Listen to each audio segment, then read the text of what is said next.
Hey everyone, it's Gilbert K here and welcome back to my channel. Today we'll be discussing Sandman Season 1 recap, everything you missed and what's coming. Let's go.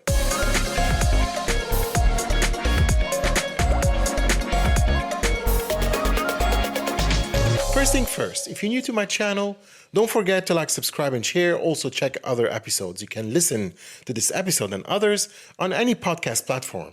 Here we go. The Word of Sandman. Okay, what even is Sandman? Created by Neil Gaiman, aka the Gothic godfather of graphic novels. The Sandman is a mix of dark fantasy mythology, horror, and yes, a touch of Shakespeare. It's based on his cult classic DC comic that literally changed how people see comic books. So what's the pitch? It follows Morpheus, aka Dream of the Endless, a tall, broody immortal who controls the dream realm. Basically, he's the guy responsible for what happens when you close your eyes at night. And yeah, he definitely looks like he listens to The Cure on repeat. The plot. Season 1 kicks off with Morpheus getting captured by humans, like actual amateurs with a pentagram and a bad attitude. For 100 years, that's right, the king of dreams gets locked in a glass pokeball while the world spirals into chaos. Dream escapes and starts putting his realm back together, like someone who lost the Wi-Fi password to reality. Along the way, he's tracking down his stolen tools, his pouch of sand,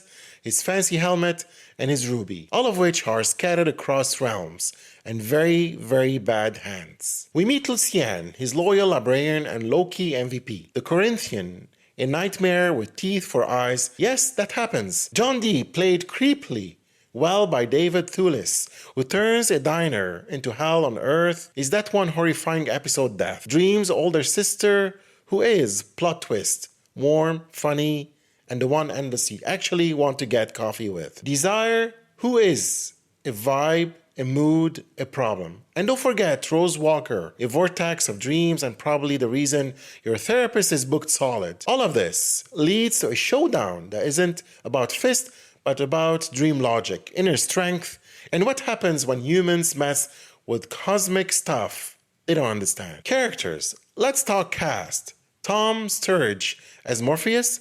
He doesn't talk. He breathes poetry. He could say, "Pass the salt," and I'd weep. Kirk Howell Baptist as Death, pitch perfect. She made Death feel peaceful. A warm hug, you weren't ready for that. Were you? Boyd Holbrook as the Corinthian, psychotic, stylish, and somehow charming, like if Hannibal Lecter and a Gucci model had a baby. And shout out to Matthew the Raven, voiced by Patton Oswalt, because even dark fantasy needs comic relief. And yes, I would die for that bird. Cinematography. The visuals are haunting and surreal, like Salvador Dali and Tim Burton had a brunch and storyboarded your nightmares. The sound design, chef's kiss. Every whisper, every footsteps, every echo and the dreaming adds this eerie, ethereal vibe. The transitions between the walk-in world and the dream world are so seamless, it makes Inception look like a school project. Directing and editing. The series is directed by a mix of talent, including Jamie Childs.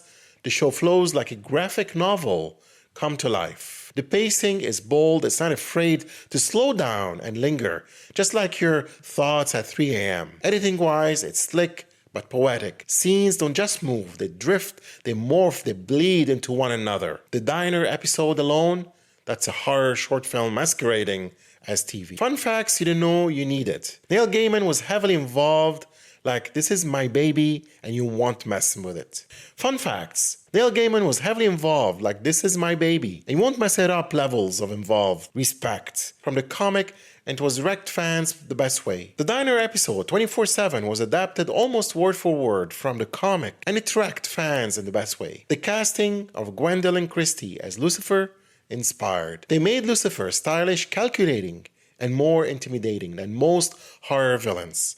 Morpheus' look was not CGI, those insane eyes, real contacts, moody lighting, and cheekbones that could cut glass. It took over 30 years to get this adaptation right. Gaiman rejected dozens of failed scripts and weird studio pitches. Yes, one had Morpheus with the love interest and action scenes. The theme, Sandman is more than just a creepy dreams and cool costumes. It's about control, identity, forgiveness, and being human. Is destiny fixed And maybe the biggest question, what happens when gods start feeling things? Final thoughts. So whether you loved it, got confused halfway, or just watched it for the vibes, The Sandman is one of the boldest, strangest, and most beautiful shows Netflix had dared to put out. And season 2, oh, it's coming. Expect more endless, more mind-bending storylines, more nightmares in suits.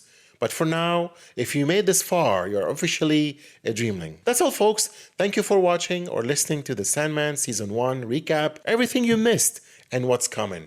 And don't forget to check other episodes on my channel on all podcast platforms. Until next time, Gilbert K out.